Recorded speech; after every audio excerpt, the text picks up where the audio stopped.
Plateau télé, une question, un chiffre, et soudain, tout dérape.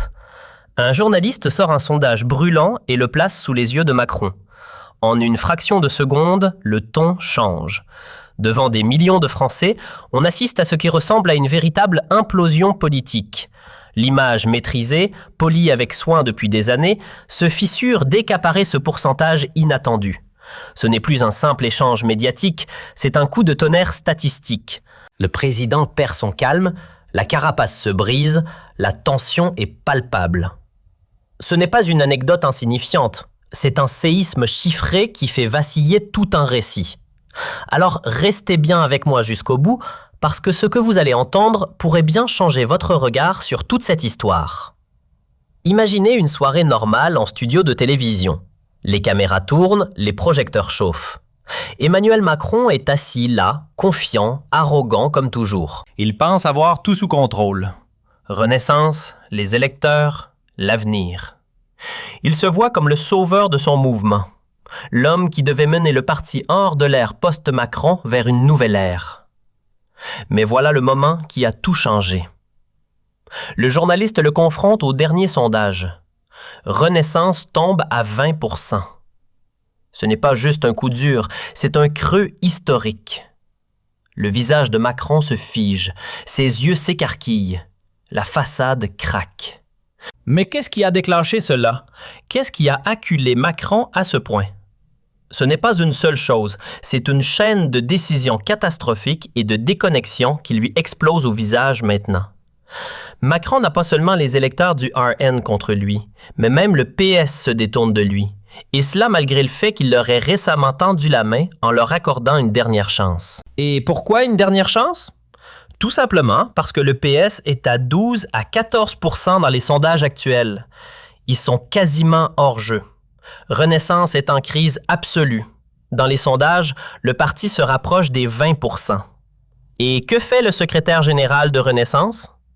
Au lieu de s'attaquer aux chiffres en baisse et de s'excuser, il fait des déclarations complètement ridicules et accuse le RN d'espionnage.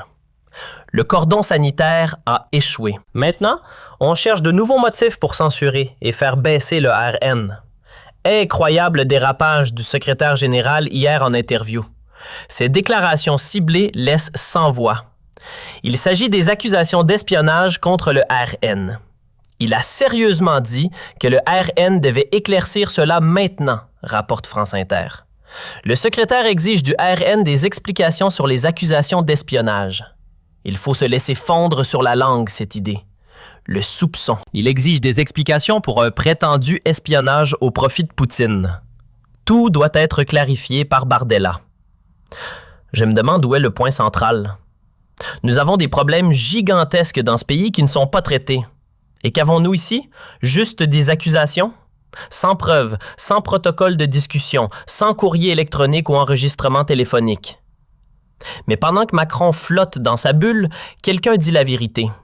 Jordan Bardella, du RN. Dans un discours, il pulvérise Macron verbalement et émotionnellement. Bardella met le doigt sur la plaie de l'injustice que Macron ignore. Bardella dit clair et net, un député touche 3 500 € de retraite après 10 ans, un ouvrier, après 45 ans, à peine 1 200 €. Et puis la phrase qui touche le nerf des gens, trop pour mourir, trop peu pour vivre. Le RN montre qu'il a compris de quoi il s'agit vraiment. La justice pour ceux qui ont fait la grandeur du pays. Et Macron, muet. Pas d'excuses, pas de prise de conscience. Il ignore la réalité. C'était le moment où des millions de retraités ont dit « assez, c'est assez ». Renaissance tombe sous les 20%. Un effondrement qu'ils se sont infligés eux-mêmes. Ce n'est pas un hasard. Retraités, ouvriers, familles, ils se détournent parce qu'ils réalisent enfin que ce parti n'est plus pour eux, mais contre eux. Les masques des vieux partis tombent, leurs édifices de mensonges s'écroulent et révèlent la peur d'une élite qui voit son pouvoir s'effriter. Ce n'est pas un simple revirement d'humeur, c'est le début de la fin d'une ère. Et la preuve vient d'un coin que personne n'attendait.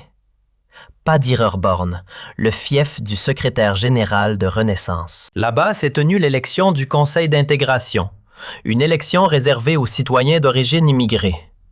Pendant des années, les médias systémiques et les vieux partis nous ont rabâché que le RN est un parti contre les migrants, un parti pour les xénophobes. Mais la réalité a pulvérisé cette propagande en une nuit. Le résultat est une explosion symbolique. Le RN gagne avec 24,5% et quadruple ses sièges. Les listes russes et turques restent loin derrière. Même les gens venus en France en ont assez de Renaissance, du PS et des Verts. Ils votent pour le parti qui défend le droit, l'ordre et une politique dans l'intérêt de la France. Le cordon sanitaire, ce dogme ridicule de Macron et de sa clique, est réduit en cendres, allumé par les citoyens, quelle que soit leur origine.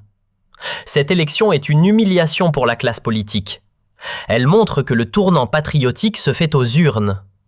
Padirorborn n'est que le début. Regardons en Saxe-Anhalt. Attendez, adaptons. Regardons en Île-de-France, au pôle d'Aulnay-sous-Bois, au fond de la France, où le séisme politique est encore plus fort. Un sondage IFOP voit le RN à un incroyable 39%, loin devant Renaissance qui s'effondre à 27%. Pour rappel, en 2022, Renaissance était à plus de 37%, le RN à peine à 21%. C'est un déplacement tectonique. Le RN a presque doublé son soutien, tandis que Renaissance implose. La démission du Premier ministre a laissé le parti sans direction. Le RN profite de ce vide de pouvoir et s'impose comme la force incontestée. Mais ce n'est pas un phénomène purement régional. En Île-de-France, la région la plus peuplée, le RN est à 16% selon un sondage Ipsos, avec un potentiel à 21%. En 2022, c'était à peine 5,4%. Le PS tombe à 18%, les Verts à 13%. Les chiffres montrent que le cordon sanitaire n'existe plus que dans les discours du dimanche des élites parisiennes. Pendant que Macron échoue au niveau international et national, le RN est inarrêtable. Le baromètre France démontre que près de 30% des Français accordent au RN la plus haute compétence en politique d'asile, plus qu'à Renaissance. Aussi en économie, en politique étrangère et en fiscalité, le parti progresse et arrive en tête. Jordan Bardella l'avait prédit dès le début, la coalition va échouer. Et il avait raison. Les politologues disent que les électeurs placent leurs espoirs dans une alternative parce que les vieux partis ont échoué. Le RN n'est plus un parti de protestation, c'est une option de gouvernement. En Île-de-France, 37% veulent un gouvernement régional mené par le RN. Les thèmes : migration, énergie, emploi. Le RN apporte des réponses, tandis que Macron n'a que des excuses et est ignoré sur la scène mondiale. Macron ne va pas bien, chers téléspectateurs. C'est un président sans respect. Même son propre parti le lâche lentement. Derrière les épaisses murailles du siège de Renaissance à Paris règne une panique alarmante. Le chef de Renaissance, Emmanuel Macron, serait de plus en plus désespéré parce que les sondages de Renaissance sont très mauvais. Il y a eu une réunion d'urgence début août. On voulait empêcher que la situation empire. De plus en plus de gens au sein de Renaissance sont mécontents. Les jeunes avec Macron, le mouvement de jeunesse, ont ouvertement attaqué le partenaire PS. Ils reprochent au chef Macron d'être trop indécis et de ne pas avoir de ligne claire. La collaboration des grands partis se dégrade de plus en plus. Des responsables politiques du PS, comme Carole Delga, disent même publiquement que le gouvernement pourrait bientôt éclater. Madame Delga reproche à Macron la crise. Elle dit qu'il n'a pas pu se décider dans l'important conflit sur les retraites. Le PS exige que Renaissance accepte toutes leurs propositions sans objection.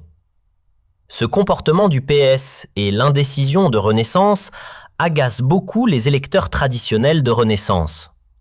C'est pourquoi beaucoup passent au RN. Renaissance doit faire face à la critique interne et au risque de perdre des électeurs au RN. Et ce qui est encore plus passionnant, un fait encore plus intéressant. Le RN a le plus de voix sécurisées. Cela veut dire que 67% des gens sont certains de voter RN aux prochaines élections législatives.